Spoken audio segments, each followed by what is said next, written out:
Cosmo Ahad, Banglo Sajat masih tak laku. Kini dilelong 3.4 juta, harga asal 9.5 juta. Okey. Tujuan saya buat video hari ini untuk terangkan mungkin sebab-sebab kenapa mungkin saya fikir banglo ini tak laku. Bukan untuk burukkan siapa terutamanya Sajat ke siapa di sana, kat luar sana yang ada banglo.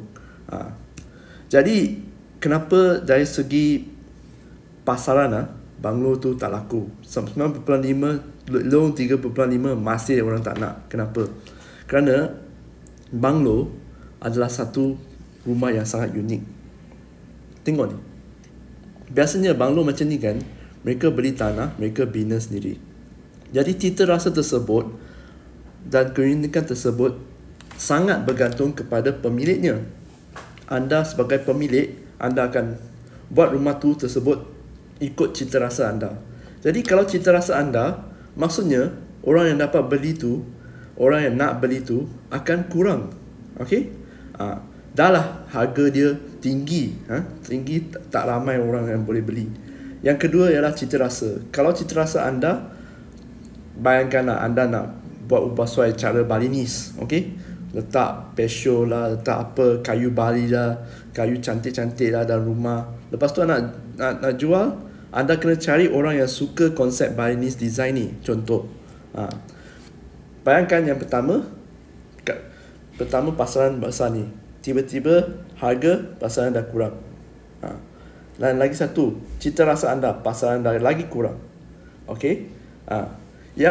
Yang ketiga, kadang-kadang banglo selebriti ni, kalau orang beli kan, kita bukan hanya orang kaya-kaya lah, terutama kita bukan hanya beli rumah tersebut tau, kita juga beli image artis tersebut. Bayangkan kalau ada apa-apa image baik atau maupun baik atau buruk kan artis tersebut, kalau anda beli rumah tersebut, anda ambil juga semua image yang ada dengan rumah tersebut ya. Sebab tu saya sarankan terutamanya kepada orang yang nak beli rumah, beli tanah lepas tu bina rumah sendiri, anda kena fikir masa-masa. Cita rasa anda bukan hanya anda saja yang suka. Lepas nak jual bila nak jual memang sangat-sangat susah. Okey? Banglo lah, beli tanah bina sendiri pun sama. Okey? Yang ini akan mengakibatkan anda susah untuk jual rumah tersebut. Sebab tu anda nampak kan, kita sebagai perunding hartanah lah, saya dengar kawan-kawan perunding hartanah yang buat jual hartanah macam ni, yang unik macam ni, banglo lah, penthouse lah. Kadang-kadang kan ada 2 sampai 2 tahun tau, setiap minggu bawa tunjuk rumah-rumah banglo tak boleh jual. Buyer tu tak beli tau, 2 tahun. Boleh sampai 2 tahun. Tengok satu lembah kelang pun tak beli. Sebab tak tepati cita rasa. Sampai mereka pun give up. Tak apa. Ada yang sampai 5 tahun pun tak beli. Tunjuk pun tak beli. Bukan senang. Okay? Lagi unik rumah tersebut, lagi susah nak jual. Jadi sebab tu kadang-kadang kan, apabila anda bertanya kepada saya, bolehkah saya beli tanah dan bina rumah sendiri? Ya, anda mungkin kata, oh, rumah saya bukanlah besar sangat macam rumah saksi Sajat ni, banglo 9 juta. Tak adalah, saya cuma nak rumah yang saya boleh dirikan dengan keluarga saya. Ya betul, jangan lupa kalau rumah anda, cita rasa anda, akan juga susah nak cari pembeli lain kali. Anda mungkin kata, Kenny, rumah ni saya takkan jual lah. Rumah ni dah bersara dan sampai akhir hayat saya akan tinggal rumah tu. Betul, tak ada masalah pun. Kalau anda juga kena fikir, lepas apa yang akan terjadi kepada anda lepas anda tinggalkan dunia ini.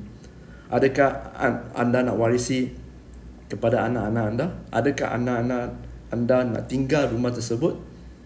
Atau anda boleh cairkan, jual rumah tersebut dan beri wang kepada anak-anak anda? Lebih senang nak bagikan. Kalau bayangkan kalau satu tanah tu Nak bagikan berapa orang? Kalau letak anak ada 3 orang, semua 1/3, 1/3, tapi semua wang kan dikunci dalam tanah tersebut dan kita tak tahu nilai tersebut. Kalau anda jual, wang boleh terus dibagikan kepada anak. Itu menyenangkan pengagihan harta lah, harta kepada anak-anak. Okey, itulah satu. Jadi kadang-kadang adalah lebih baik lah, kita tak perlu sangat menonjol sangat lah. Belilah apa yang ada di pasaran. Sebab bangunan ni ada 2 jenis, standard dengan non-standard. Bangunan macam ni kira non-standard sebab anda bina sendiri. Bangunan rumah yang anda bina atas tanah sendiri, itu pun kira non-standard. Okay? Standard ni macam rumah kondo, rumah teres, yang dibina oleh pemaju, semua nampak sama. Senang nak jual lain kali. Okay? Itu saja yang saya nak kongsi hari ni. Saya harap dengan video ni anda faham perbezaan rumah standard dengan non-standard, dan kenapa kadang-kadang biasanya rumah non-standard ni susah nak jual. Walaupun nilai dia tinggi atau nilai rendah, tapi susah nak jual di pasaran hartanah. Okay? Kenny dari Hartanah. Kita jumpa lagi di video akan datang. Bye-bye.